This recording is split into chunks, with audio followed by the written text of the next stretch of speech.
நீ இந்த ஊர்ல தான் இருக்கணும். நீ மறுபடியும் போகணும்னா நீ முத்துப்பாண்டியோட பொண்டாட்டியா மட்டும்தான் இந்த ஊரை விட்டு போகணும். அவன் கூட சேர்ந்துதாமா போகணும். நீ அது வரைக்கும் நீ இந்த ஊர்ல தான் இருக்கணும். நீ ஒன்றும் கவலைப்படாத. பந்தயம் வைக்கிறானா பந்தயம். நான் இப்பயே முத்துப்பாண்டி தாரணி நேரில் பார்த்து நீ எதுக்கா இந்த பந்தயத்துக்கு ஒத்துக்கிட்டேன்ற விஷயத்த சொல்லிட்டு பந்தயம் கிடையாது வெந்தயம் கிடையாதுன்னு இந்த பிரச்சனைக்கு இன்னைக்கு ஒரு முடிவு கட்டுறேன். ஜிலேபி, அதெல்லாம் ஒண்ணும் வேண்டாம். நான் சொல்றத கொஞ்சம் கேளு. ஏமா நீ சும்மா இருமா. ஜிலேபி ப்ளீஸ், தாரணிக்கு இப்படி ஒரு வாய்ப்பு திரும்ப அமையுமான்னு தெரியல. தயவு செஞ்சு இந்த வாய்ப்பை மட்டும் கெடுத்துறாத. அவ இந்த போட்டியில கலந்துக்கணும். கலந்துக்கிட்டு அவ நேஷனல் டீமுக்கு செலக்ட் ஆகணும். இத மட்டும் நீ தடுக்காத ஜிலேபி, ப்ளீஸ். மா உன் நிலைமைய பாருமா. ஜிலேபி, நான் எங்க இருக்கணும்னு கடவுள் முடிவு பண்ணிக்குவாரு. தயவு செஞ்சு தாரணிய முன்னேற விடு ப்ளீஸ் ஜிலேபி. சரிம்மா, உன் இஷ்டம்.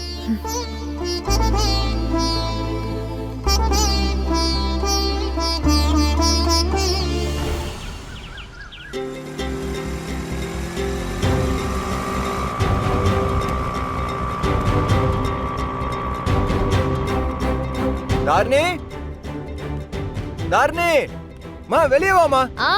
இதோ வர மாமா. ஏ ஆஸ்னி, ஏ ஆஸ்னி, வெளியே வா. என்ன மாமா? மா ஒரு நிமிஷம் இருமா. ஏ ஆஸ்னி, வெளியே வான்றல்ல.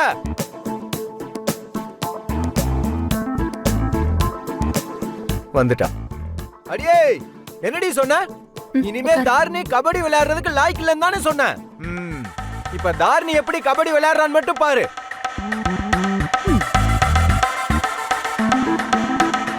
இப்ப பார்க்க தானே போற நீ. மா நீங்க வாங்கம்மா. வாங்க.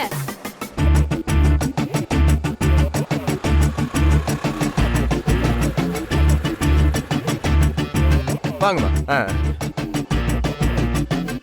தாரணி, இவங்களா யாருன்னு தெரியுதா? பார்த்தா பெரிய கபடி பிளேயர்ஸ் மாதிரி தெரியுது. ஆனா இவங்கள நான் பார்த்ததே இல்லையே மாமா. அட ஆமாமா, நீ சொல்றது சரிதான். இவங்கலாம் கபடி பிளேயர்ஸ் தான். ஆனா சாதாரண கபடி பிளேயர்ஸ் இல்ல. இவங்க ஒவ்வொருத்தரும் இதுக்கு முன்னாடி நடந்த நேஷனல் போட்டி செலக்ஷன் இருக்குல்ல, அதுல விளையாடி செலக்ட் ஆனவங்க. அப்படியா? வணக்கங்க. வணக்கம்.